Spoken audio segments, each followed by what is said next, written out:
Bom, então vamos seguindo aqui. E eu gostaria de falar agora sobre o que o conservadorismo não é, né?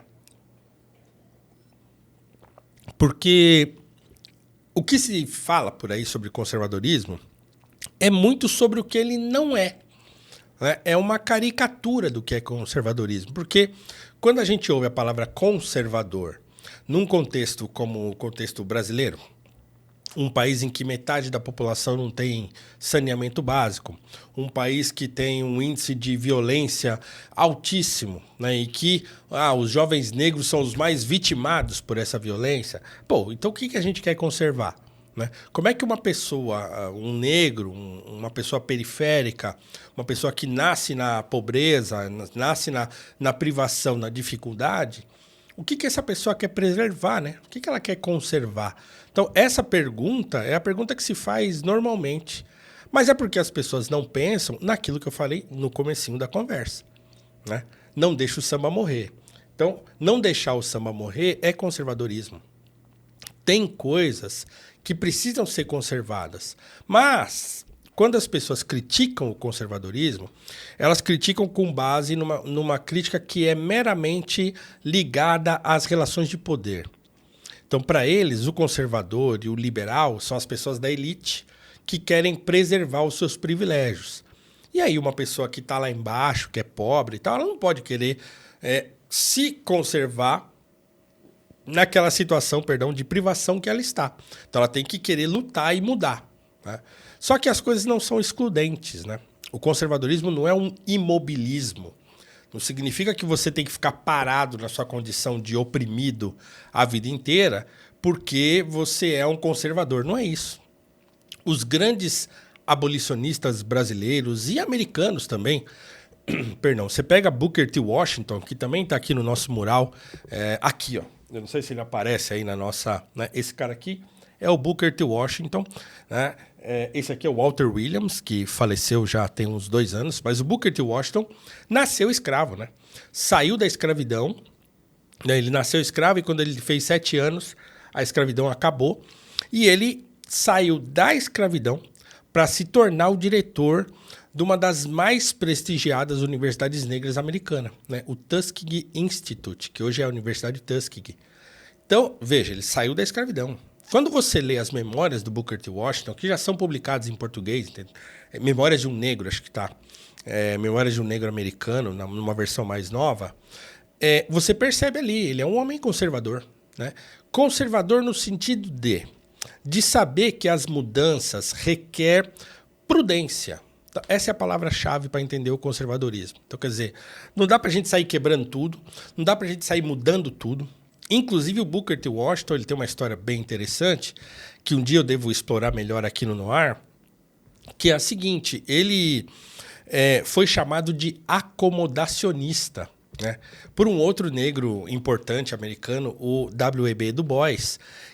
Por quê? Porque o Booker T. Washington ele achava que a gente não deveria forçar a integração. Isso no final da escravidão americana, né? Então, ó, se a gente tiver trabalho e condição de ascender socialmente, não precisa integrar agora. Espera um pouco, deixa a gente se estabelecer, depois a gente integra, não tem que ter pressa para isso. Essa era a filosofia do Booker T. Washington, que foi criticada por uns, mas, no fim das contas, deu muito certo, né, no contexto em que ele trabalhou. George Washington Carver, que foi um grande cientista negro americano também, que foi aluno do Booker T. Washington, pensava do mesmo jeito, né? Quando você pega o Frederick Douglass, que é outro negro americano, ele está no nosso painel, mas acho que ele está em outro lugar aqui, não vou ficar procurando para não ficar de costa para vocês. Mas o Frederick Douglass, que é um outro negro célebre americano, que também nasceu na escravidão e fugiu, né? Ele fugiu porque ele é um pouco mais velho do que o Booker T. Washington. Ele fugiu antes da escravidão acabar para se tornar um grande estadista americano, um abolicionista dos mais ativos e até se reunir com o presidente Abraham Lincoln. À época ele era um sujeito tão importante que o Lincoln se reuniu com ele para discutir abolição, inserção do negro na sociedade e tal. Então, o Frederick Douglass é um dos homens mais fotografados da história, se não o mais fotografado da história. Tem muitas e muitas fotos dele espalhadas por aí, porque ele achava importante que um homem negro, que sempre era visto em posição de subalternidade, ou, né, como escravo, mal vestido e tal, que ele saísse nas fotos alinhado e bonito.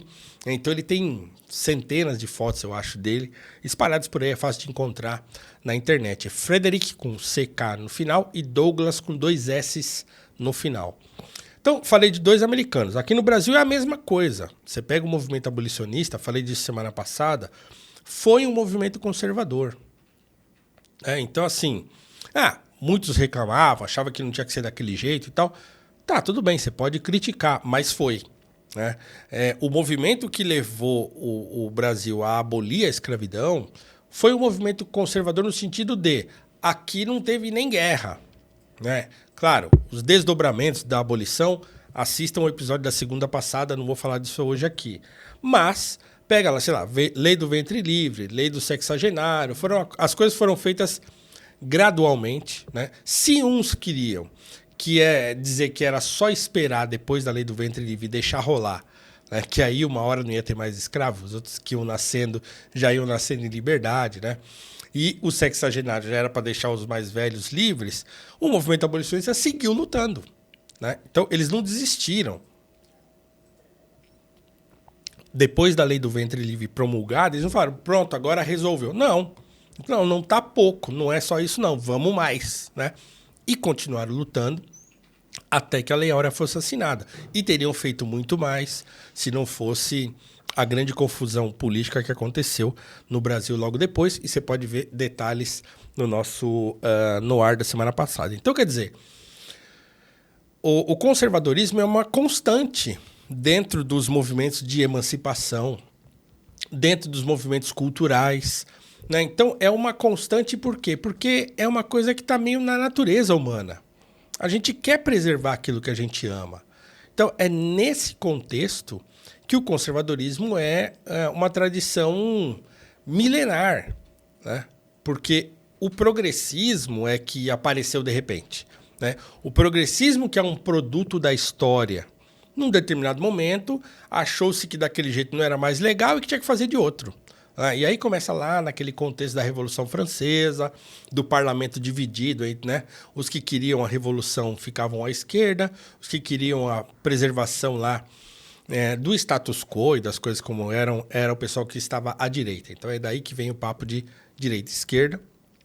No fim, os revolucionários acabaram se insurgindo, então mataram o rei, decapitaram os inimigos e tal, fizeram a Revolução Francesa. No fim das contas, chegou uma hora eles estavam decapitando a si próprios lá, né? O próprio Robespierre, que era o líder da Revolução, foi decapitado.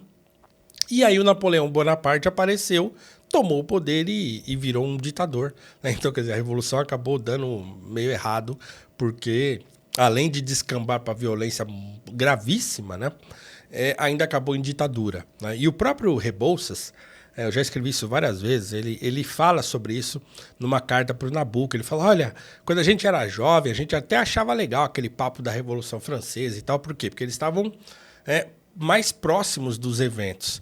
Mas depois, quando as notícias da violência começam a chegar, eles falam, caramba, a gente viu que aquilo não era tão bom quanto a gente imaginava que era.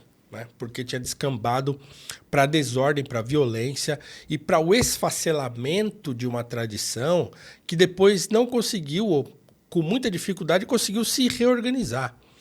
Né? Então não era só uma questão de preservar o status quo, os pobres e os ricos em posições estanques, mas de você buscar uma mudança que fosse, eu nem diria equilibrada, para não ser muito condescendente, mas que pelo menos ela não fosse revolucionária, não quisesse mudar o status quo de uma vez, sem saber quais seriam os passos seguintes. Então, esse foi o grande problema da Revolução Francesa, e a posição conservadora sempre vai ser contra mudanças abruptas. Né? Então é isso, um conservador ele é alguém que não quer ver a sociedade caminhar dentro de mudanças abruptas. Então é basicamente esse o pensamento. Então, quer dizer, se eu sou uma pessoa conservadora, eu olho para a realidade e eu sei que algumas coisas a gente tem que mudar, então a gente tem que trabalhar para mudar, e algumas coisas a gente tem que preservar. Como é que eu faço para mudar o que tem que mudar sem detonar aquilo que eu quero preservar? Esse é o ponto. Então, você fazer a mudança e a permanência dialogarem e andarem junto sem que uma destrua a outra é o que o conservador prega. É a política da prudência, é a mudança prudencial.